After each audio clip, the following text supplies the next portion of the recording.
자, 교재 256쪽에 전반사와 전자기파 후딱 설명하고요. 그 다음에 간섭 파트 좀 설명을 드리려고 해요. 알겠습니까? 오케이. 자, 전반사, 빛이 한 매질에서 다른 매질로 진행할 때 굴절 없이 전부 반사하는 현상이요 라고 나와 있는데 여기 잠깐 보세요. 여기까지는 나오는구나. 전반사 올 반사하는 건데 어떤 개념이냐, 우리가 일반적으로 여기가 공기야, 여기가 물이야 라고 했을 때 빛이 이렇게 보냈어. 그럼 법선 쫙 그려져야겠죠. 맞지? 그런 상태에서 일부는 반사예요. 일부는 반사하고요, 일부는 굴절을 이렇게 해요. 당연히 얘는 빠르고 얘는 느리니까 이루는 각도 입사각이 크고 얘는 굴절각이 작고 이런 식으로 표현이 될 거다라는 거야. 오케이? 일부는 반사하고 일부는 굴절을 한다. 이게 기본이란 말이야. 맞지? 그러면 똑같아요. 어디에서? 물에서 공기 쪽으로 빛을 쏜다라고 쳤을 때도 마찬가지로 갔다가 이렇게 될 건데 일부는 얘도 마찬가지로 뭐를 합니까? 반사를 한다라는 개념으로 기억해 주시면 된다고. 그런데 지금 우리가 배울 거는 뭐냐면 전반사래. 모두 반사해요 라는 거지. 모두 모두 반사시킬 거야 라는 게 전반사다 라고 생각해 주시면 돼요. 알겠습니까? 오케이. 자, 그러면 전반사를 할 수 있는 조건이 있는데 조건이 있는데 첫 번째 조건은요, 느린 매질에서 빠른 매질로 갈 때만 전반사가 일어납니다 라는 거 기억해 두시면 돼요. 어디에서 어디로 간다고? 느린 곳에서 빠른 곳으로 가야 되는 거야. 그럼 수진아? 느린 매질은 굴절률이 크고요. 빠른 매질은 굴절률이 작아요. 커봐. 지는 줄 아니까 모르잖아 이놈 새끼야. 얼마나 중요한 건데. 이따 영상 링크 보내줄 테니까 그거 꼭 봐. 보고 확실하게 이해하고 모르겠으면 목요일날 와갖고 질문해. 목요일날 와. 나 11시까지 있을 거니까 와. 뭐 대답 정확하게.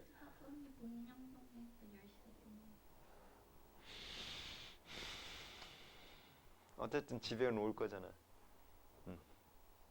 12시까지 기다려줄게. 괜찮아.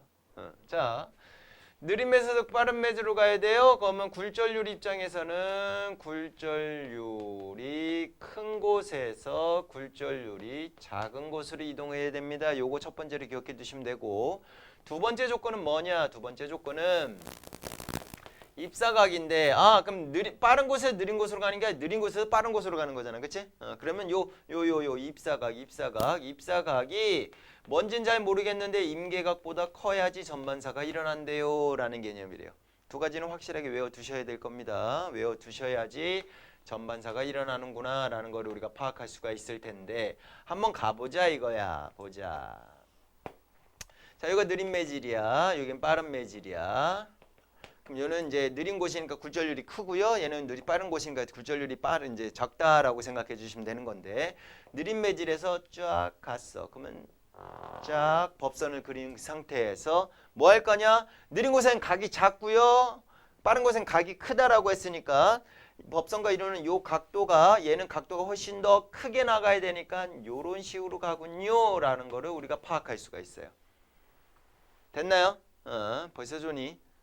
안 된다. 졸지 마라. 졸면 바로 일어나는 거다. 버티기지 마라. 알았어? 다리 왜 다쳤어? 이래? 왜? 그 차 네가 이겼어? 차 폐차시켰어? 뭐 하다가? 자전거 타다가? 어디? 병원 가봤어?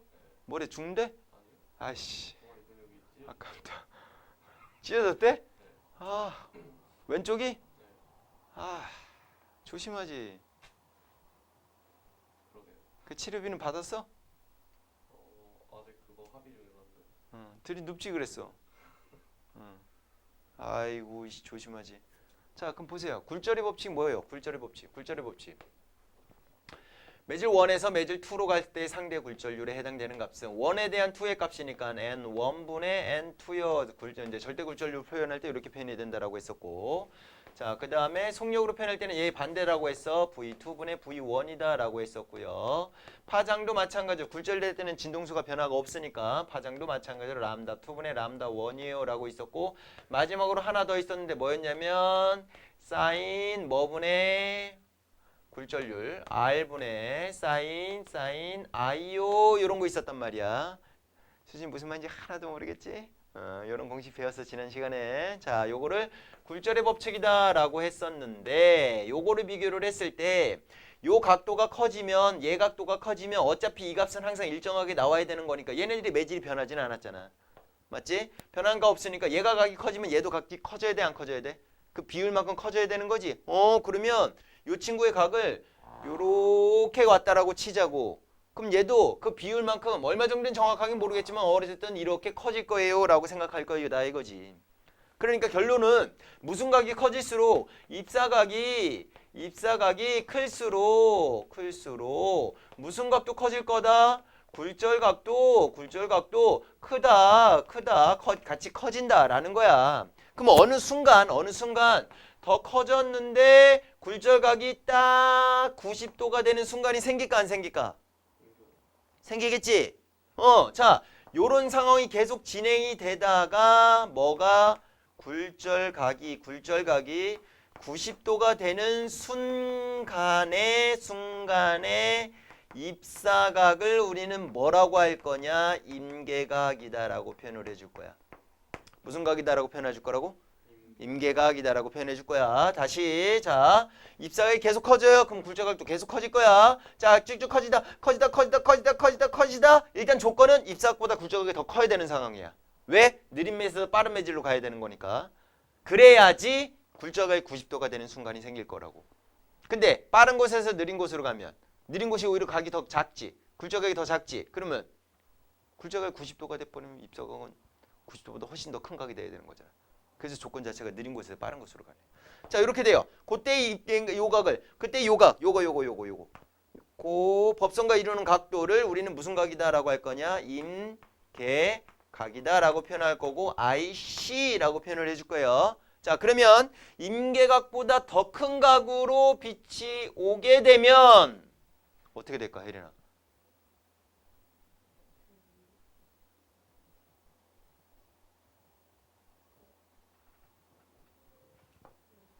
내려오겠지.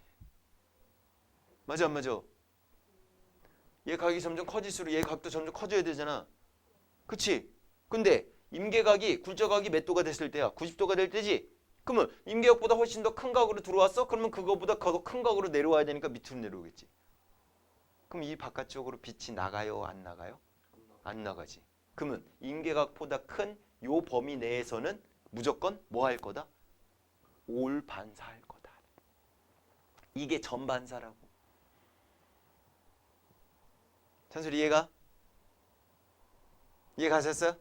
조건 두 가지만 기억해 주시면 돼요. 하나는 뭐? 느린 매질에서 빠른 매질로 갈 때요. 두 번째는요. 입사각이 무슨 각보다는 커야 되는 거야? 임계각보다 커야 된다라는 거 기억해 주시면 되는 거고, 입사각은 I다라고 표현할 거고 임계각은 IC다라고 표현을 해줄 거예요. 그러면 나는 전반사를 시켜. 내가 전반사를 시켜야 되는 상황이야. 그러면 임계각만 알면 되는 거야. 뭐만 하면 된다고? 임계각만 하면 되는 거야. 그럼 임계각을 알아내자라는 거지. 뭐 하자고? 임계각을 알아내자. 그럼 어떻게 알아내느냐? 그것도 마찬가지로 무슨 법칙을 이용해서? 굴절의 법칙을 이용을 해서 임계각을 알아낼 거다라고 생각해 주시면 돼요. 어떻게 알아낼 거냐? 요 친구하고 똑같아? 안 똑같아? 똑같지? 그럼 얘하고 똑같잖아. 그 식을 이용을 할 거라고. 얘네들을 이용을 하면 되겠군요. 1에 대한 2에 해당되는 값이 사인 R분의 사인 I가 될 텐데 요 각을 임계각 IC로 이렇게 넣어보자고. IC로 넣어버리면 요 사인 R에 해당되는 값이 사인 90도가 되겠죠? 맞아 안 맞아? 그럼 사인 90도가 되니까 얘는 뭐가 돼? 1이잖아. 오, 느낌 와요? 이해 가셨어?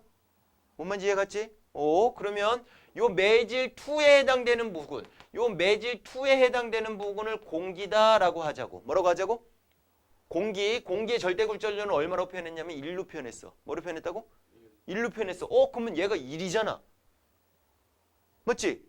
그럼 결론적으로 식이 어떤 식으로 되느냐? sin IC에 해당되는 값은 굴절률분의 1이에요 라는 중요한 식이 완성이 되더라라는 거지. 오케이? 절대 굴절률을 알면 뭐를 알 수 있다고? 임계각을 알 수가 있다고.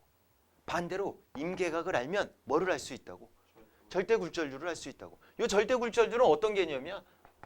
2로 가는 거, 1에 대한 2로 가는 값에 해당되는 걸 이 2로 가는 거를 공기로 갔을 때 우리 절대 굴절률 표현해 주면 되잖아. 그럼 공기의 속력, 맞지? 그다음에 물속에서의 속력 또는 유리에서의 속력 또는 다이아몬드의 속력 그 값을 이용해 갖고 그냥 적용해 주면 된다는 얘기야. 그러니까 결론적으로는 굴절의 법칙 자체가 중요하게 다뤄지는 거지. 그거 이용해 갖고 전반사의 조건에 해당되는 임계각을 우리가 파악할 수가 있다 없다? 있다. 언니들 사인 IC인데 IC가 30도라고 치자고. 몇 도라고 치자고? 30도. 그럼 사인 30도는 얼마야? 2분의 1이지. 그럼 얘는 절대 굴절률이 얼마가 되는 거야? 2가 된다. 이렇게 얘기하면 된다고. 그럼 절대 굴절률이 2야. 그럼 얘는 임계각이 얼마야? 30도가 되는군요. 그럼 내가 입사각으로 30도보다 어떻게 가면 돼? 더 큰 각으로만 보내주면 공기로 내보낼 때 어떻게 될 거라고? 바깥으로 빛이 나가 안 나가? 안 나가고 안쪽에서 계속 반사만 할 거라고. 왜 반사만 할까? 이렇게 된 상태에서 여기가 공기층이야. 여기가 물이다라고 치자고. 물의 절대 굴절률 예를 들어 2라고 치자고. 그렇게 됐을 때 입사각의 임계각 30도보다 훨씬 더 큰 각으로 보내면 이쪽으로 나가 안 나가? 안 나가지? 안 나간 상태에서 이렇게 내려오겠지. 맞죠? 그러면 자 법선 그어서 요 각이 몇 도가 되는 거야? 30도가 되는 거지. 뭐 그림에는 좀 그렇진 않지만 그쵸? 그러면 요 반사각도 몇 도가 될까? 30도가 되겠지. 맞죠? 그럼 요거 직각삼각형이니까 요거 몇 도가 돼요? 60도가 되겠죠. 맞죠? 그러면 여기서 쭉 돼가지고 요것도 몇 도가 돼요? 30도가 되겠죠. 맞지? 그러면 그럼 요렇게 또 가겠네? 31도라고 하죠. 31도. 그래야지 전반사 할 테니까. 맞죠? 31도. 그럼 여기 59도가 되겠지. 그럼 여기서 계속 입사각이 계속 31도로 계속 가고 있는 상황이 되는 거지. 맞아? 그럼 요 관 내에서는 빛이 바깥으로 나가 안 나가? 안 나가고 여기서만 그냥 계속 전반사 이게 다예요. 무슨 말인지 이해 가셨어? 전반사 중요해요. 뭐 중요해요? 조건 두 가지 중요하고요. 그 조건 두 번째에 해당되는 임계각을 알아내는 방법, 굴절의 법칙 이용하고 이렇게 만들어졌다는 거. 희재야. 그러면 안 돼. 알겠지? 그 내용이 지금 256쪽에 나와 있는 겁니다. 알겠습니까? 이해 가셨어? 전반사 기억해 두시면 되고 조건 나와 있는 책에 나와 있는 조건 두 가지 동그라미 1번과 2번 가로로 묶어갖고 별표 다시 한번 쳐주시고요. 그 다음에 임계각을 구하는 공식에다가 별표 또 쳐주시고요. 됐습니까? 보통 이제 뭐 공기로 안 내보낼 수도 있는 거잖아. 맞지? 그러니까 밑에 공식 일반적으로 굴절률이 N1인 곳에서 굴절률 N2인 곳으로 보낼 때 거기에 해당되는 값에 해당되는 것도 임계각도 구하는 방법도 같이 연결해 두시면 될 것 같아요. 되십니까? 그래서 256쪽 그렇게 기억해 두시면 되고 257쪽의 내용 보시게 되면 탐구자료창으로 딱 보였을 때 지금 굴절 실험에 물통을 물에 기준선까지 놓고 물에다가 입사각 30도로 레이저 빛을 비춘다. 입사각이 점점 커지면서 빛이 내는 모습을 나타낸다. 공정에서 입사각 30도로 레이저 빛을 비추고 나를 반복합니다. 쭉쭉쭉 이렇게 됐을 때 어느 순간 굴절을 안 하는 순간이 나올 거다라는 거지. 알겠습니까? 그걸로 이제 어디에서 비추고 느린 곳에서 빠른 곳으로 가고 빠른 곳에서 느린 곳으로 갔을 때 어디에서 전변사가 일어날 건지 파악할 수가 있게 될 거고 여러분들 집에서 간단하게 레이저 포인트만 있으면 요거 실험 가능합니다. 첫 번째 그림 구멍 뚫린 플라스틱 컵에다가 레이저를 딱 쏴버리면 물이 이렇게 쭉 빠져나가는데 그 물에서 바깥으로 빛이 나가지 않고 그 안에서만 계속 받다면서 이렇게 이쁜 영상이 나올 수 있어요. 오케이? 레이저 포인트 얼마 안 하니까 한번 궁금하면 한번 해보세요. 희재야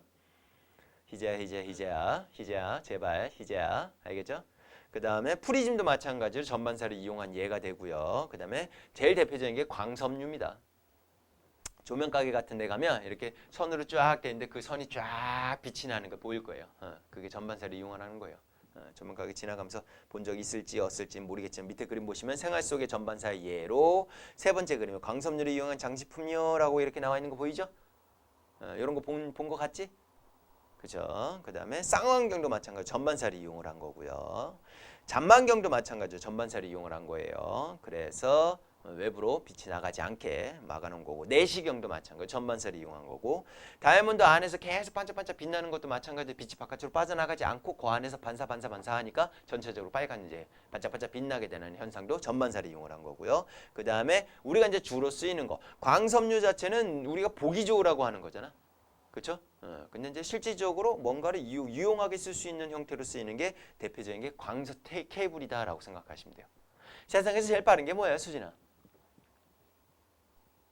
빛이죠. 그러면 정보 자체를 뭐로 전달하면? 빛으로 전달하면 제일 빠른 정보로 전달이 되겠지. 그렇게 이제 착안해서 만든 게 광 케이블이 되는 거야. 그럼 광 케이블은 빛의 속력으로 정보를 전달하게 되는 거니까 누구보다 훨씬 더 빠르게 정보를 전달받을 수가 있겠죠. 이해 가셨어? 오케이? 예, 한번 쭉 읽어보시면 되는 거니까 그렇게 어렵지는 않고 258쪽에 요거는 잘 나와요.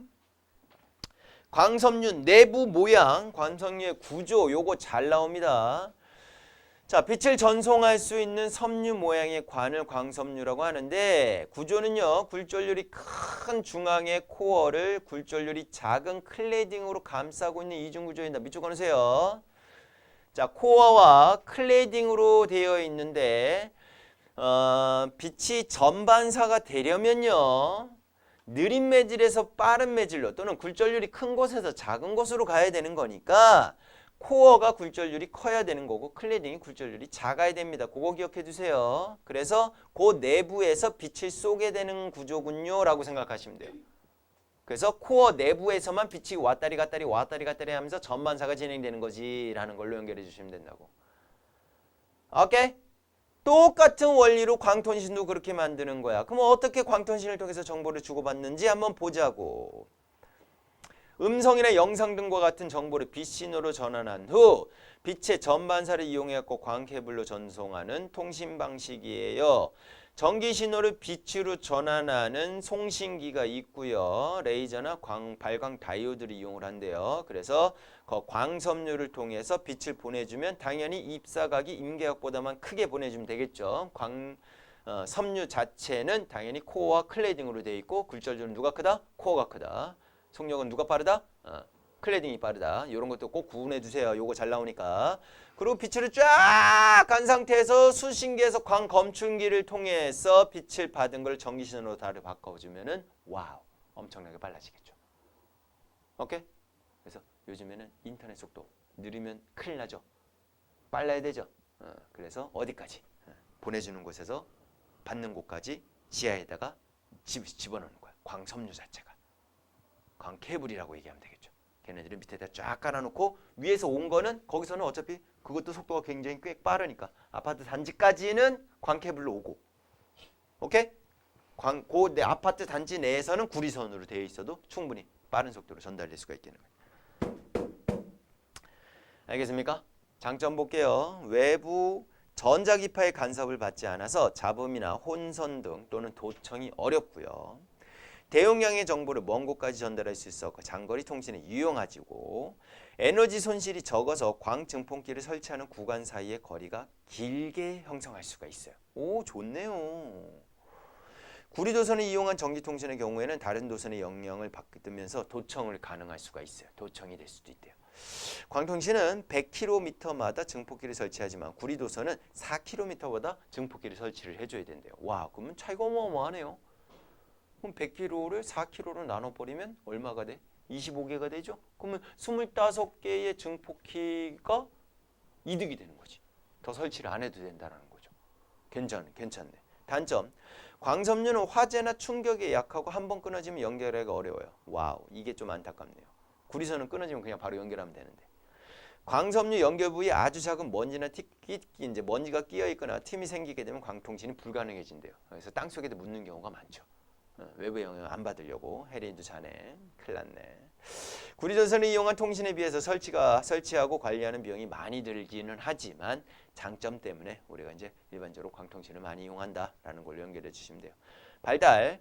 광섬유의 투명도와 증폭기의 기술 개발로 현재 초고속 정보통신망뿐만 아니라 각 국가와 대륙을 연결하는 해저 광케이블로 장거리 광통신이 가능하게 되었고 최근 진의 아파트와 같은 건물들은 각 세대마다 광섬유에 연결되어 있도록 만든대요. 와우. 그전에는 아파트 자체는 다 구리선으로 연결되어 있었는데 이제 아파트 자체도 광섬유로 연결되니까 와우. 뭐 엄청나게 빠른 속도가 되겠군요. 우리가 이제 느끼기에는 뭘 느끼면 되느냐. 우리나라에서만 살면 상관이 없는데 다른 나라 가갖고 인터넷 써본 적 있어 없어? 어때요? 예, 그거예요. 요런 차이점이다라고 생각해 주시면 될 것 같아요. 뭔 느낌인지 이해 갔죠? 오케이? 예, 그래서 전반사 기본적인 개념 확실하게 좀 기억을 해두신 상태에서 연결시켜 주시면 될 것 같습니다. 핸드폰은 사진 한번 살짝 찍어주고 전자기파 들어갈게요.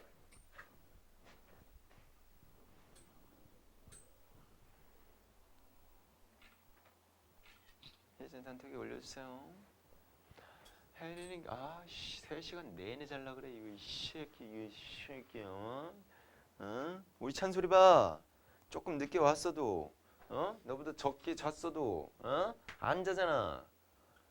수진이 조는 거 봤어? 꼭 조는 니는 둘만 자. 와, 환장하고 싸죠. 수진아 네가 요 앞에서 있어봐. 둘 다 꼭 하고 있는데 가슴 막 미어진다. 응? 260쪽 전자기파 갑시다.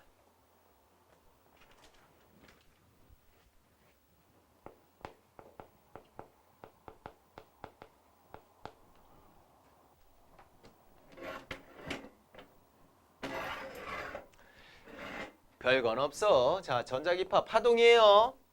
맞죠? 근데 우리가 이제까지 배웠던 파동들 같은 경우에는 다 매질이 있었어야 했어요. 하지만 유일하게 매질이 없는 애가 전자기파다라고 생각해 주시면 되는 거고 일반적으로 우리가 이제 전자기파 생각하면 빛 생각하면 되는 거니까 전자기파의 속력은 누구의 속력과 동일해? 빛의 속력과 동일해요. 빛의 속력과 동일해요. 빛의 속력 C라고 표현을 하고요. 3 곱하기 10의 8제곱미터/세컨드에 해당되는 엄청나게 빠른 속도로 전달되는데 과연 이 전자기파는 매질이 없이 도대체 어떻게 전달이 되는 겁니까? 전기와 자기의 서로 상호작용에 의해서 전달된다라고 생각하시면 돼요. 뭔 소리냐면 여러분들 중학교 때부터 배웠어요. 어떤 걸 배웠냐면 앙페르 법칙이라는 걸 배웠어요. 앙페르 법칙. 그 다음에 전자기 유도라는 현상도 배웠어요. 전자기 유도 현상도 배웠어요. 앙페르 법칙은 뭐냐? 전류가 흐르면요. 그 주변에 뭐가 유도돼요? 자기장이 유도돼요. 라는 게 앙페르 법칙이고요. 이거. 알지? 그 다음에 전자기 유도는요. 자기장의 변화에 의해서 그 주변에 뭐가 생겨요? 전류가 유도돼요. 라는 게 바로 전자기 유도야. 그럼 지금 얘하고 두 개를 비교했을 때 전류에 의해서 자기장이 생겼어? 자기장에 의해서 전류가 생겼어? 이거잖아. 맞아 안 맞아? 맞죠? 그러면 전류가 흐르긴 흐르는데 무슨 전류가 흘러? 교류 전류가 흐른다라고 치자고. 뭐가 흐른다고? 교류 전류가 흘러. 교류 전류가 흐르게 되면은 전류의 세기가 계속 변한다라는 얘기인 거지? 그럼 그걸로 만들어지는 생성되는 자기장도 계속 뭐 할까? 변하겠죠. 그럼 자기장이 변해. 그럼 자기장이 변하니까 그걸로 인해서 뭐가 생길까? 유도 전류가 생기겠지. 요 개념으로 이용해 갖고 전자기파가 만들어진다라고 생각해 주면 되는 거야. 어쨌든 여기서 방향을 만들었을 때 얘 방향에 대해서 자기장은 무슨 방향이었어? 수직 방향이었죠. 수직 방향. 얘도 마찬가지죠. 자기장이 변화에 따라서 전류 유도로 방향을 찾았을 때 마찬가지 수직 방향이었죠. 서로 수직 방향으로 전기가 뭘 유도하고 자기장을 유도하고 자기장이 또 뭘 유도해? 전기를 유도하고 이러면서 파가 계속 에너지가 전달되는 거야. 이제 알겠냐고. 야. 자, 전자기파 볼게요. 성질 보세요. 저 진행 보세요. 영국의 과학자 맥스웰은요. 전자기 현상에 대한 연구를 통해서 전자기파가 존재한다고 예측했으며 그걸 증명한 사람이 헤르츠예요. 자, 전자기파의 진행, 전기장과 자기장의 진동 방향에 각각 수직으로 진행합니다. 횡파입니다. 횡파. 빨간색에 해당되는 전기장의 변화가 생기면 자기장의 변화가 유도를 하고 그 자기장의 유도에 따라서 전기장이 또 유도가 되고 또 전기장의 유도에 따라서 자기장이 유도되고 서로 계속 그렇게 쫙쫙쫙 이렇게 해서 전달된다 이거지. 그러니까 매질이 필요가 없는 거야. 일반적인 파동 같은 경우는 진동에 의해서 매질이 쭉쭉쭉쭉 전달되는 형태로 되어 있었잖아. 근데 얘는 굳이 매질이 필요가 없는 거지. 얘에 의해서 얘가 전달되고 얘가 저기가 전달되고 이런 쭉쭉쭉 전달되는 상황이니까. 근데 그 전달되는 속도가 누구의 속력으로 간다고? 빛의 속력으로 간다고. 어마어마하게 개빠르네요. 이해 가셨습니까? 걔네들 방향만 좀 기억을 해주세요. 위로 수직일 때 오른쪽 방향으로 자기장이 유도가 된다라는 거. 알겠습니까? 그럼 전기장이 밑으로 할 때는 걔 방향의 진행 방향에 대해서 왼쪽으로 간다라는 거. 위로 갔을 때는 오른쪽으로 진행 방향이 된다는 거. 그렇게 연결해 주시면 돼요. 그것도 마찬가지. 요걸로 따져주는 건데 굳이 요거까지 들어가고 볼 필요는 없고. 그림. 어떤 그림이 맞아요? 라는 거 나올 수도 있어요. 알겠습니까? 오케이? 오케이. 전자기파의 성질. 전자기파는 파동의 형태로 에너지를 전달하지만 매질 없이도 전달될 수 있어요. 고맙게도 그래서 태양 복사 에너지가 지구로 도달하게 되는 겁니다. 예. 전자기파의 속력, 진공에서 전자기파는 파장에 관계없이 빛의 속력과 같은 30만 km/s 3 곱하기 10의 5제곱km/s가 되는 거죠. 얘는 지금 선생님이 여기다 쓴 거는 m/s로 썼으니까 공세개 빼면 km가 되겠죠. 그리고 파동의 속력 공식이 V는 F람다예요 라는 거 지난 시간에 배웠으니까 당연히 전자기파의 속력 PC는 F람다예요 라는 식을 우리가 쓸 수가 있을 거고 화학 시간 때 보호의 원자 모형 했죠? 그때 요거 썼던 거 기억나죠? 그거하고 또 매치가 될 수 있다라고 생각해 주시면 예, 알겠습니다. 그 다음에 전자기파의 에너지, 전자기파의 진동수가 클수록 에너지가 커져요. 파장은 짧을수록 에너지가 작아져요. 라는 거에다가 식점 적어놓으세요. 보호 원자 모형에서 에너지가 HF요 라는 식으로 썼었고요. 또는 람다분의 HCO 라고 썼던 거 기억나요? 보호 원자 모형에서 이런 거 했어요. 이런 것도 했는데 이 F에 대해서 식을 쓰면 람다분의 C가 되죠. 그래서 F 대신에 람다분의 C가 들어갔다라고 생각하시면 돼요. 니네가 기억할 거는 진동수하고 에너지하고 무슨 관계 있어? 정비례 관계 있어요. 파장하고 에너지하고 무슨 관계 있어? 반비례 관계 있어요. 이 정도만 여러분들이 기억해 두시면 된다고. 알겠습니까? 오케이? 그래서 개념적으로 이런 거 있군요 라는 거 기억해 두시면 되고 전자기파의 종류가 할게요. 전자기파는 진공에서의 파장 또는 진동수에 따라서 다른 성질을 나타내므로 파장에 따라서 구분합니다. 또는 진동수에 따라서 구분합니다 라고 얘기해 주시면 되는데 비슷한 성질을 가진 전자기파를 파장별로 구간을 나누고서 그거를 감마선, X선, 자외선, 가시광선, 적외선, 바이크로파, 라디오파 이렇게 하고 쭉 밑에다가 나눠놨네요.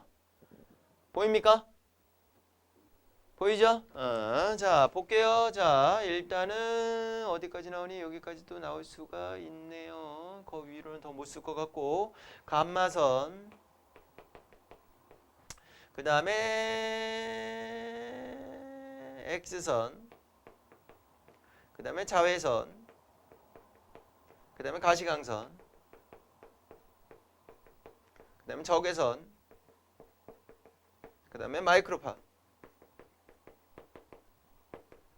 그 다음에 뭐 전파 뭐 이런 식으로 나눈다라고 치는데 자 우리 감마선 쌤은 죽어요. 에너지가 엄청나게 세요. 이쪽으로 그러니까 감마선 쪽으로 갈수록 에너지가 크다라고 생각해 주시면 돼요. 그러면 전파 쪽으로 갈수록 에너지가 어떻다? 작다라고 생각해 주시면 된다고. 근데 위에 식을 봐봐. 에너지가 FH는 플랑크 상수니까 상수역 신경 안 써도 돼요. 희재야. 진동수의 비례관계 있다며. 그럼 에너지가 크니까 이쪽으로 갈수록 진동수도 커지는군요 라고 생각해 줄 수 있는 거지. 그럼 이쪽으로 갈수록 진동수는 작아지는군요 라고 생각해 줄 수 있는 거지. 무슨 말인지 이해갔지? 근데 파장하고 무슨 관계 있어? 에너지하고. 자, 반비례 관계 있지? 그러면 감마선으로 갈수록 파장은 짧아지는군요 라고 생각해 주면 되는 거고 전파 쪽으로 갈수록 파장은 길어지는군요 라고 생각해 주시면 된다는 얘기야. 그래서 파장에 따라서 얘네들 나눌 수 있다. 이렇게 구분할 수 있다라는 걸로 기억해 두시면 된다는 얘기야. 무슨 말인지 이해 가셨어? 오케이. 우리가 볼 수 있는 영역의 가시광선이죠. 볼 수 있죠. 가능하다. 내가 볼 수 있는 가능한 빛의 영역이다라는 그런 거죠. 그럼 얘가 빨주노초 파남보가 있을 거 아니야. 그치? 근데 파장이 긴 쪽이 이게 빨간색이야. 이쪽이 보라색이야. 그래서 보라 자자 써갖고 보라색의 바깥쪽에 있는 영역이다라고 해서 자외선이라고 하는 거고, 빨간색이 바깥쪽에 있는 영역이다라고 해갖고 적외선이라고 하는 거고. 그러면 에너지 우리 자외선에 살 타잖아. 가시광선이 안 타죠. 적외선 안 타죠. 그러니까 자외선의 에너지가 더 큰요라는 걸로 이렇게 생각하고, 왜 보호 원자 모양에서 이쪽 얘가 제일 에너지 세고 이렇게 이러니까 작아져 이렇게 했었어. 옛날에 화학할 때 했었어. 그리고 2단은 저기 보호 원자 모양 거기서도 똑같이 나와요. 됐나요?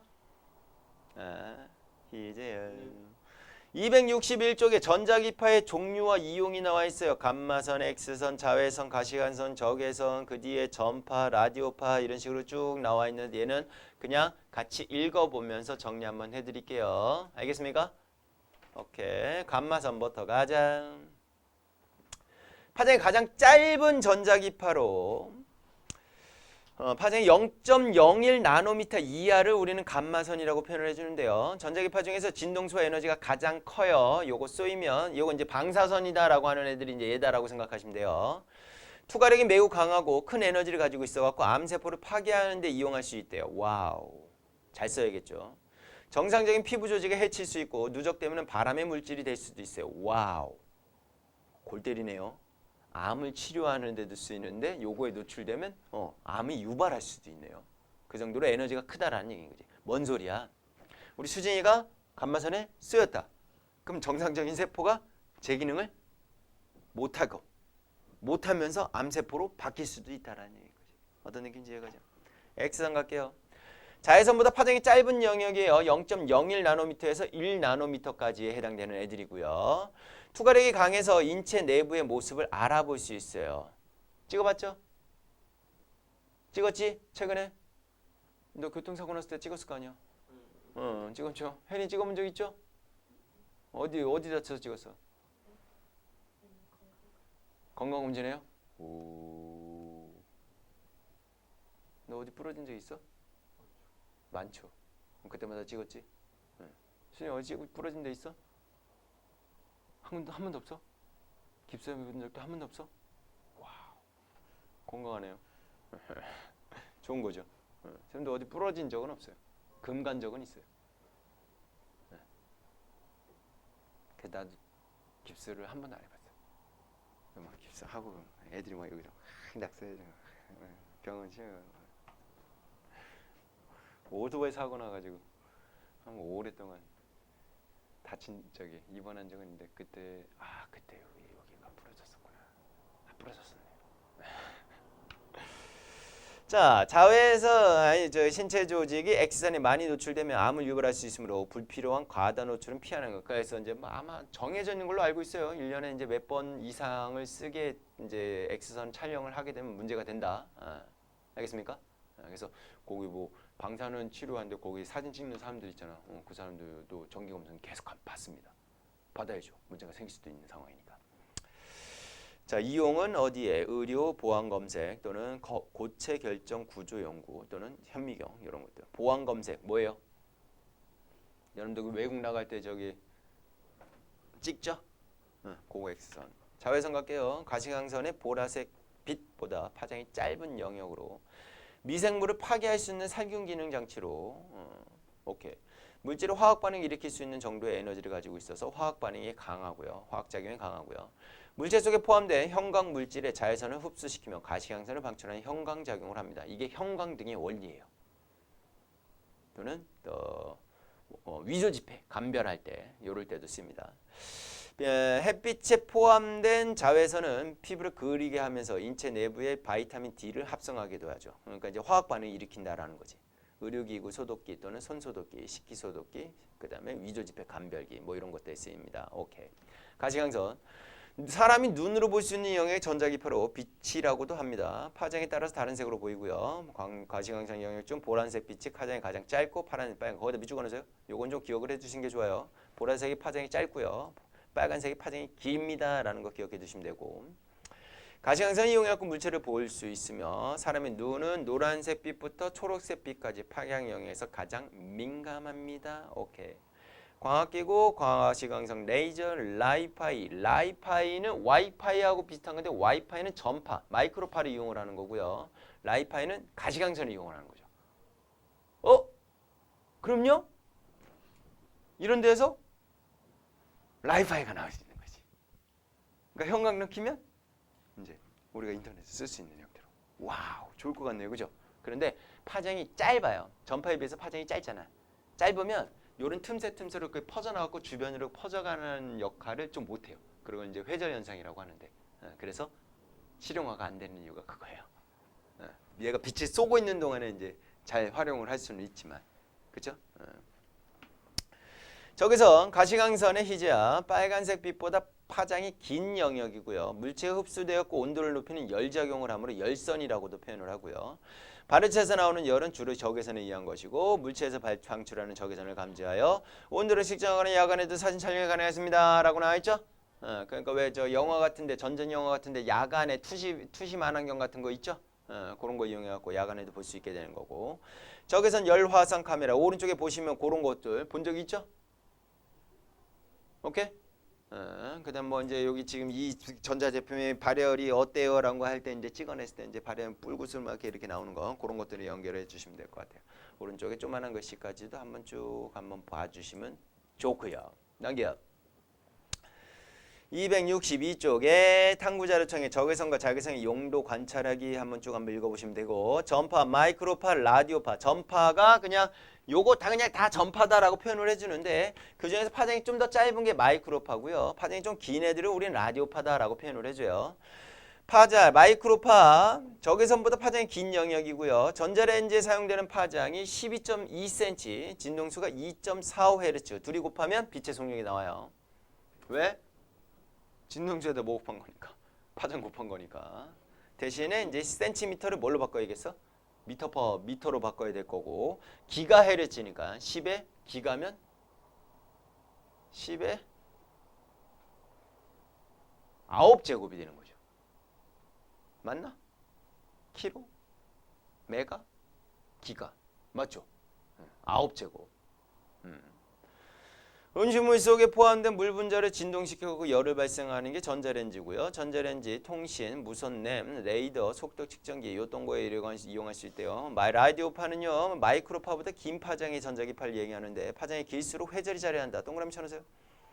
뭐가 자리한다? 회절이 자리한다. 회절이 자리나고 장애물 뒤쪽까지 잘 전달을 해준대요. 그래서 전파에 정보를 담아 먼 곳까지 전송할 수가 있게 되는 현상이 되는 거고 라디오나 텔레비전 방송 또는 전파 만원경, GPS 같은 것들이 다 라디오파를 이용을 한다라고 나와 있네요. 회절이 뭐가 클수록 길어야 한다고? 파장이 클수록 자리를 한다고. 회절을 간단하게만 설명하면 보세요. 여기 이렇게 틈이 있다라고 쳤을 때 파가 이렇게 전달되면 요거 작은 틈을 통해서 여기 칠판 봐 이제 작은 틈을 통해서 요렇게만 가나요가 아니라 요렇게 휘어져서 전달이 됩니다. 그래서 여기서만 전파를 수신받을 수 있는 게 아니라 여기서도 전파를 수신받을 수 있는 걸 회절 현상이라고 한다고. 이해 가셨어? 요 회절 현상은 요 틈의 간격이 내 짬뽕밥. 간격이 좁을수록 회절이 잘 일어나고요. 요 파장이 짧을수록 회절이 잘 일어나요. 적어놓으세요. 틈 간격이 좁을수록 그 다음에 파장이 길수록 뭐가 잘 일어나나?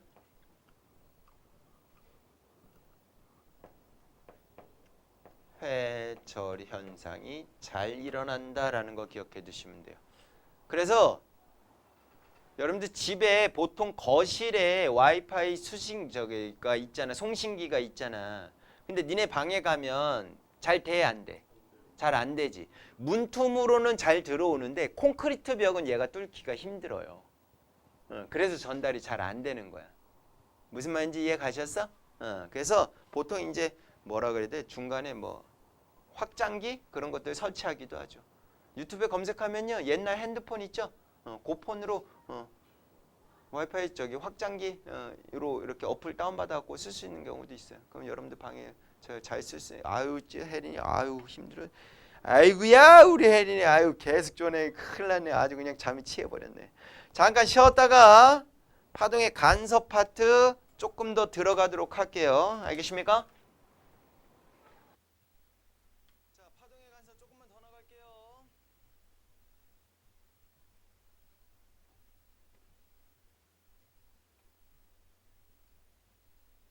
자, 270쪽 피시면 됩니다. 270쪽. 자, 파동의 중첩과 독립성이라고 나왔는데 중첩의 원리, 두 파동이 중첩될 때 만들어진 파동의 합성파라고 하면 되겠죠.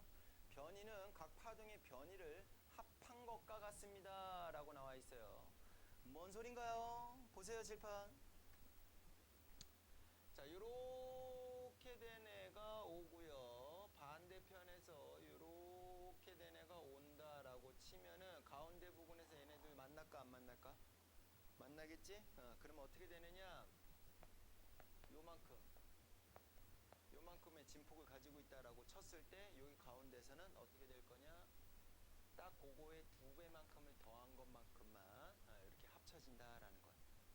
그러면 거꾸로 이쪽에서는 위로 이렇게 오고 있는데 이쪽에서는 밑으로 이렇게 오고 있는 상황으로 오고 있다라고 친다면 어떻게 될까요? 가운데 지점에서 둘이 만날 거 아니야, 그치?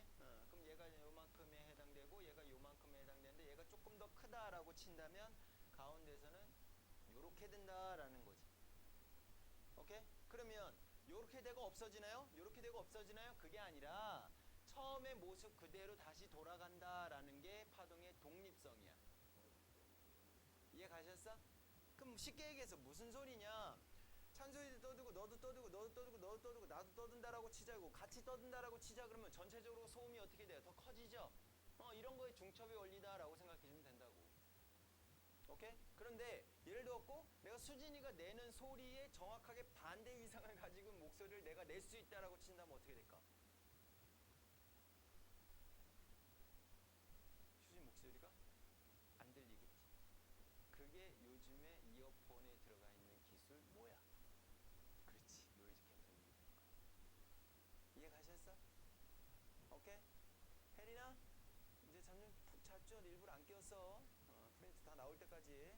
됐죠? 자, 요거 파동의 중첩, 그 다음에 파동의 독립성 기억해 두시면 돼요. 어려운 거 아니야. 그래서 요렇게 중첩되고 서로 없어지고 서로 더해지고 요러한 성질을 우리는 파동의 뭐라고 하자? 간섭이라고 하자라고 표현을 해주는 거야. 뭐라고 하자고? 간섭. 파동이 중첩되었고 진폭이 변하는 현상을 우리는 간섭 현상이라고 하고 플러스로 더해질 수도 있고 마이너스로 없어질 수도 있는 거잖아. 그래서 더해지는 거를 우리는 보강 간섭이다 라고 표현을 하고 없어지는 거를 우리는 상쇄 간섭이다 라고 표현하자 이거지. 됐습니까? 보강 간섭, 상쇄 간섭 이해가요? 그래서 최고 키포인트는 물결파의 간섭 현상을 여러분들이 포인트로 잘 볼 수 있으면 됩니다. 열심히 한번 그려볼게요. 보세요.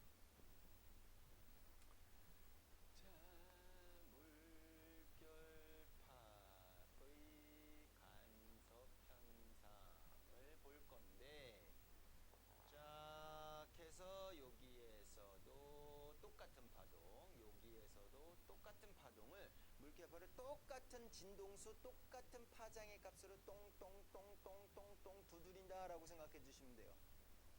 뭔 말인지 이해 가셨어?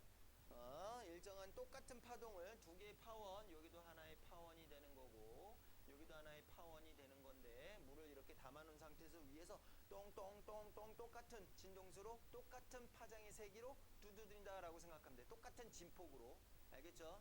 그래서 여기를 S1이라고 하고 여기를 S2다 라고 쳤을 때 S1에서 마루골 이게 반복이 될 거 아니야, 그치? 그거를 선생님 이제 지금 표시를 해줄 건데 어떻게 표시할 거냐? S1에서 표시되는 거를 여기가 마루라고 하고 마루 됐으니까 바로 골이 나오겠죠. 골. 아씨 잘 그려야 되는데.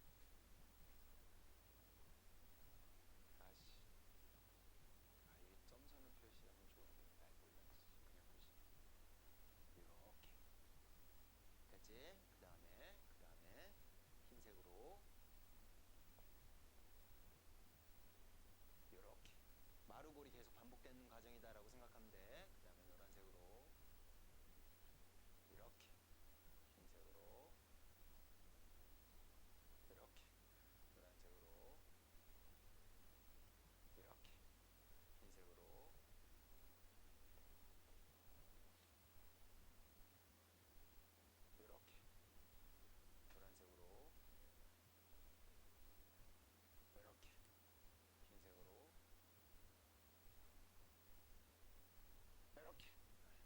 표시했어요.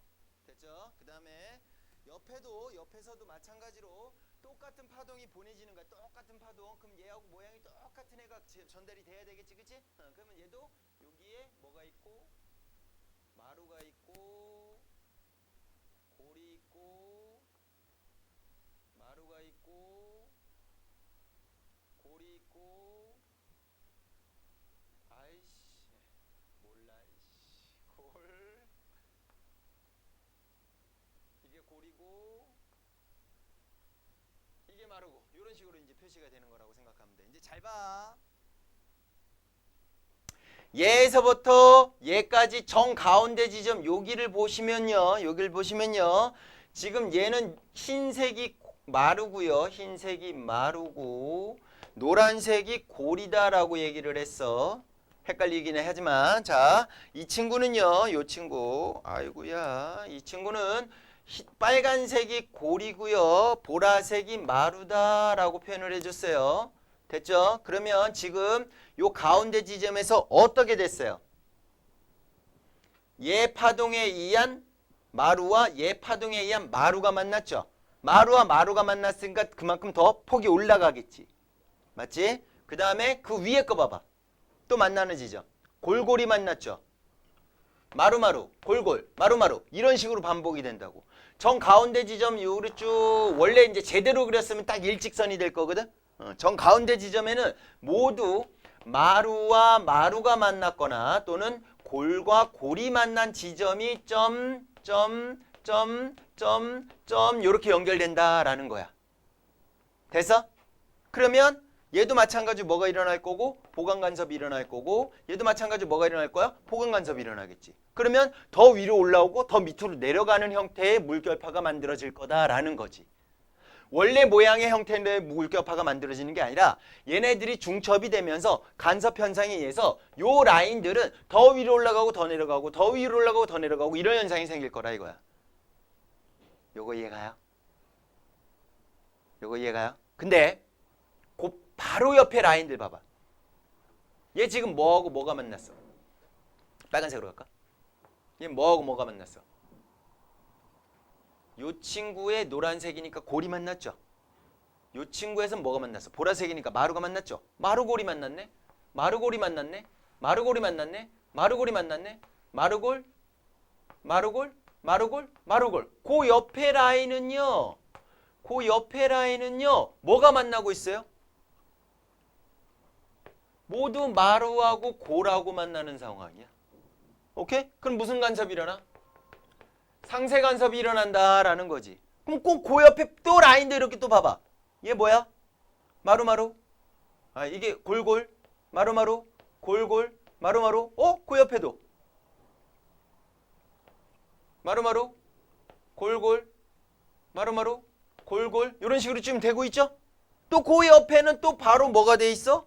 마루골, 마루골, 마루골, 마루골, 마루골, 마루골. 이런 식으로 보강간섭 바로 옆에 상세간섭, 보강간섭, 상세간섭, 보강상세, 보강상세가 쫙 되고 그의 그 그림. 난 이걸 그리고 싶었던 거야. 뭔 말인지 이해 가셨어? 오케이? 됐어? 나름 얘네들을 좀 정리를 할 수가 있을 것 같은데 라는 생각이 드는 거지. 오케이? 그래서 그걸 정리할 때 가장 좋은 방법이 뭐가 있을까라는 게 바로 뭐냐? 경로 차이를 이용한 정리다라고 생각해 주시면 돼. 뭐 차이를 이용했다고? 경로 차이. 무슨 경로 차냐? 여기 S1과 S2가 있는데 S1에서 여기까지 왔을 때의 경로와 S2에서 여기까지 왔을 때의 그 경로에 두 개의 경로, 경로 1이야, 경로 1, 여기는 경로 2야 라고 했을 때 두 경로의 차이 값을 이용해 갖고 거기서 보강 간섭이 일어난지 상세 간섭이 일어난지를 보자라는 거지. 봐봐. 얘에서 여기가 마루고 골 마루니까 한 파장이죠. 맞지? 또 골 마루니까 두 파장 온 거죠. 얘에서도 한 파장, 두 파장 왔죠. 맞아 안 맞아? 그럼 경로차가 보강 간섭이 일어나는 곳에서 정 가운데 지점은 경로차가 어떻게 돼요? 0인 지점에서 시작한다 이거야. 그러면 두 번째 보강 간섭이 일어난 요 흰색을 보자고. 흰색. 자, 보세요. 흰색에서 흰색까지, 흰색에서 흰색까지, 흰색에서 흰색까지. 흰색에서 반까지 왔죠. 얼마 왔어? 두 파장 반 왔지. 그럼 여기서 여기까지는 얼마 왔나 봐봐. 한 파장 반 왔죠. 두 파장 반에서 한 파장 반 빼면 얼마야? 찬솔아, 한 파장. 경로차가 한 파장이 나오더래. 오, 뭔가 보여 안 보여? 내 눈에는 보여? 수진 보여 안 보여? 그럼 그 다음 경로는 뭘까? 그렇지, 두 파장. 그 다음 경로는 세 파장. 그 다음 경로는 네 파장. 이런 식으로 따다다다다다다 간다 이거지. 경로차를 이용을 하면 보강 간섭이 어디서 일어나는지 상세 간섭이 어디서 일어나는지 걔네들이 경로차만 이용해도 우리가 파악할 수가 있게 되는 거야. 0에서부터 시작이에요. 경로차가 0인데 경로차가 그러니까 얘는 한 파장이고 얘도 한 파장이고 그 다음은 두 파장 차이가 나겠지. 그 다음 나이는 세 파장 차이 나겠지. 무슨 말인지 이해 가셨어? 그러면 상세 간섭도 한번 가보자. 상세 간섭. 상세 간섭이 일어나는 경로차를 한번 비교를 해보자. 보세요. 빨간색으로 표시되니까 상세 간섭이야. 여기서부터 한 파장, 두 파장 왔죠. 그럼 여기서도 여기까지 오는데 한 파장, 두 파장 반 왔죠. 경로 차이 얼마예요? 반 파장 차이지. 반 파장.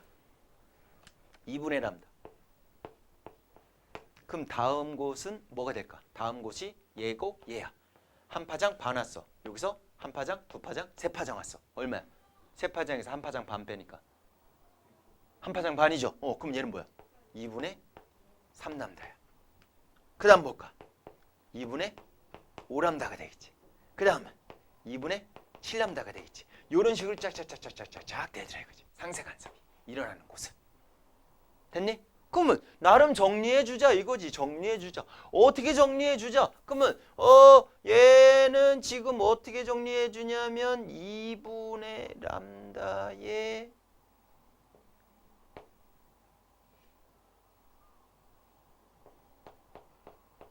요러면 n에 해당되는 값을 0으로부터 시작을 하면 되나?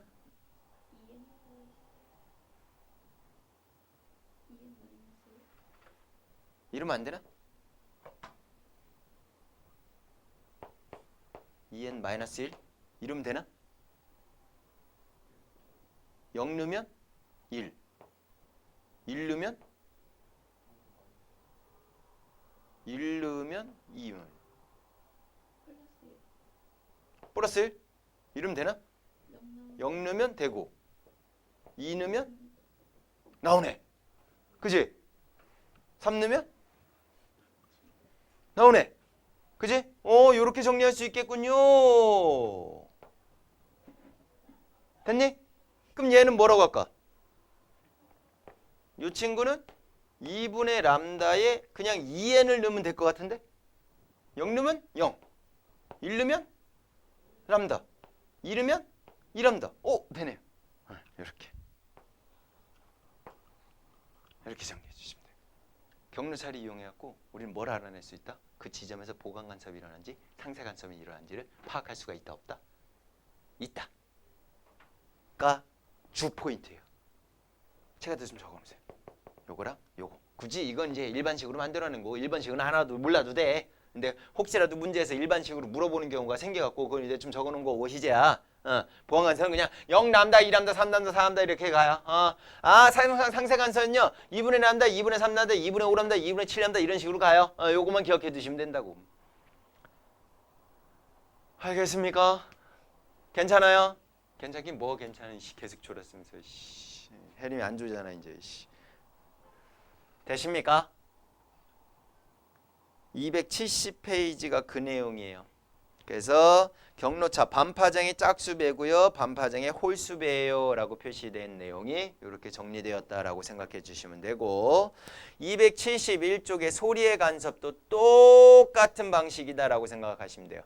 두 소리가 만나면 간섭이 일어나는 소리의 크기가 변하게 되는데 더 세게 들릴 때도 있고 더 약하게 들릴 때가 있는 부분이 생긴다 이거지. 근데 그거 자체가 저기 멀리에서는 보강산세, 보강산세, 보강산세, 보강산세, 보강산세, 보강산세, 보강산세, 보강산세 이런 식으로 될 거다라는 거지. 그러면 두 개의 스피커가 있는 상태에서 내가 여기서부터 이렇게 쭉 걸어가고 있는 상황에서 소리를 들으면 어떻게 될까? 잘 들렸다가 잘 안 들렸다가 잘 들렸다가 잘 안 들렸다가 이런 식으로 되겠지. 이해 가셨어? 당연히 옆에 벽이 없는 상태에서 가야 됩니다. 벽이 있어갖고 반사가 돼버리면 다른 파동에 의해서 또 보강이 될 수도 있는 거니까. 상세 안 들려야 되는데 들리는 상황이 생길 수도 있는 거니까. 완전 평야, 반사가 안 되는 그런 공간 내에서는 가능한, 이론적으로 가능하다라는 거지. 알겠습니까? 이해 가셨어? 그러면 빛도 무슨 성질을 가지고 있어? 파동의 성질을 가지고 있지. 그럼 빛도 마찬가지로 간섭 현상이 일어날까 안 일어날까? 일어나겠지. 그걸 실험한 게 맨 밑에 이중슬릿에 의한 빛의 간섭 실험이라고 나와 있는 거 보여요? 보여요? 0이라는 사람이 빛도 파동의 성질을 가졌으니까 간섭 현상 생길 것 같은데? 왜? 간섭 현상은 파동에서만 나타나는데? 그럼 빛도 파동이라고 했으니까 간섭 현상 한번 증명을 해봐야지. 해갖고 나온 게 실험이 요 실험이야. 오케이? 여러분들 현미경 관찰할 때 얇은 이렇게 슬라이드 글라스라는 게 있거든요. 그 슬라이드 글라스를 그림으로 촛불에 그려갖고 완전 시커멓게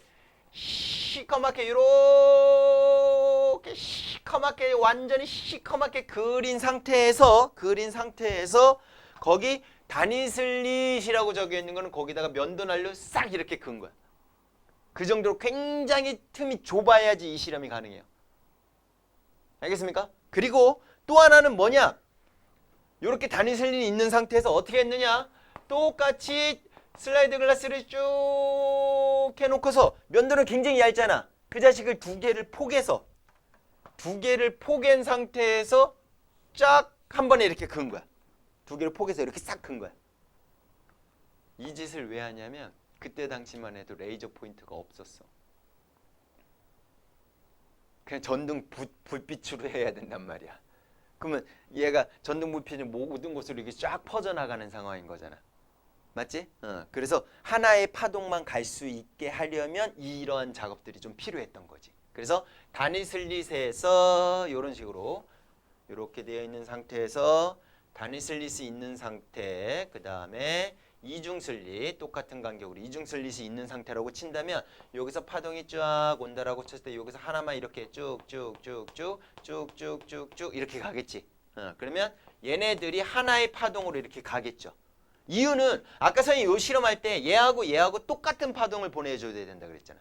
똑같은 진동수, 똑같은 파장, 똑같은 진폭을 가지고 있는 애를 보내줘야 되지. 그래야지 정확하게 없어지고 생기고 없어지고 밝고 이렇게 될 거 아니야. 그거를 만들기 위해서 단위슬릿에서 오게 해서 하나의 파동이 오게 한 다음 회절 현상에 의해서 똑같은 파동이 똑같은 거리에 있는 상황이니까 똑같은 파동에 해당되는 게 오겠군요. 똑같은 해당 파동에 해당되는 게 오겠군요. 그러면 얘네들도 마찬가지로 정 가운데 지점에서는 무슨 간섭이 일어나? 경로차가 0이니까 보강 간섭이 일어날 거고 그 주변에 상쇄 간섭, 그 주변에 보강 간섭, 그 다음에 상쇄 간섭 이런 식으로 나타날 거라고 예상하고 실험을 했더니 실질적으로 저 뒤에 있는 스크린에 거기처럼 이렇게 나온 거야. 밝고 어둡고 밝고 어둡고. 얘가 뭔 말인지 알겠어? 그럼 빛도 마찬가지로 파동의 성질이 맞구나라는 게 증명이 된 거야 안 된 거야? 된 거지. 됐니? 근데 여러분들 책에는 뭐가 나오냐면 얇은 막에 의한 빛의 간섭 현상이요 라는 게 나와 있죠. 그거 설명할게요. 그거 설명하고 마무리 지을게요. 얇은 막에 의한 빛의 간섭 현상.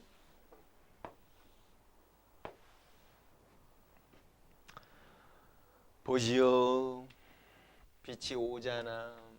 물론 이제 뭐 이렇게 오겠죠. 그죠? 자, 이쪽에 뭐가 있냐면 여기 물이 있고요. 여기 비누막이 있어요. 비눗물. 비눗말에 의한 이제 막이 형성되어 있다라고 생각해 주시면 될 것 같아. 그런 상태에서 빛은 왔어. 그럼 법선 그려지겠죠. 법선 그려진 상태에서 일부는 반사돼서 오죠. 맞아 안 맞아? 맞지? 일부는 반사돼서 오는데 여기서 굴절해 안 해? 굴절하지. 그리고 요 면에서 또 반사를 할까 안 할까? 하겠지. 그러고 나서 여기서 나오면서 또 다시 이렇게 굴절을 할까 안 할까? 하겠지. 이거라고. 뭔 소리냐면 잘 봐. 얘가 와서 반사돼서 온해의 어떤 특정한 위상을 가지고 있겠죠. 마루가 될 수도 있고 골이 될 수도 있고. 맞지? 근데 똑같이 반사돼서 오는 애가 얘가 골이라면 똑같이 반사돼서 온 애는 똑같이 골이 될 거야. 경로차가 동일한 상황이 있는 거니까. 맞지? 그런데 여기서 굴절해서 나온 상태에서 또 나오는 애는 걔는 얘네들이 골이 됐다면 얘는 뭐가 될 수도 있어. 여기서 경로가 차이가 생기니까 마루가 될 수도 있다라는 얘기거지. 그러면 특정한 빛은 어떻게 될 수 있어? 없어질 수 있겠지. 어떤 특정한 빛만 나올 수가 있겠죠. 그게 뭐냐? 물이 있는 상태에다가 그 위에 비눗물을 내비두고 이렇게 보면 비눗방울 그 비눗물이 있는 데가 뭐 어떻게 보여? 무지개 색깔 같은 거 보이는 거 본 적 있죠? 그지? 또는 니네 비눗방울 뿡 이렇게 불었을 때 그 주변에 이렇게 무지개 색깔로 이렇게 쭉 보이는 거 있죠? 그게 간섭 현상에 의해서 나타난 거라고. 일부 색깔들이 상세 간섭이 일어나면서 여러 가지 색깔들이 나타나는 현상이 생기는 거라고. 무슨 말인지 이해 가셨어? 혜린 이해가? 너무 열심히 깊숙이는 안 들어가도 돼. 무조건 어떤 상황이냐? 반사돼서 오는 애와 굴절됐다가 나와서 오는 애 사이에 경로 차이가 생긴다라는 거지. 그래서 보강이 일어날 수도 있고 뭐가 일어날 수도 있고 상세 간섭이 일어날 수도 있는 거지. 근데 일반적인 빛 같은 경우는 모든 빛이 다 섞여 있는 빛이잖아. 그래서 우리가 저기 흰색으로 보이는 거, 밝은색으로 보이는 거잖아. 뭐라고 해야 돼? 백색광으로 보이는 거잖아. 그런데 일부 색깔이 없어지게 되면 어떻게 될까? 백색광으로 안 보이고 색깔을 가지고 있는 색깔로 보일 거 아니야. 그럼 그 과정 중에서 뭐가 일어났다는 얘기야? 상세 간섭이 일어났다라는 얘기인 거지.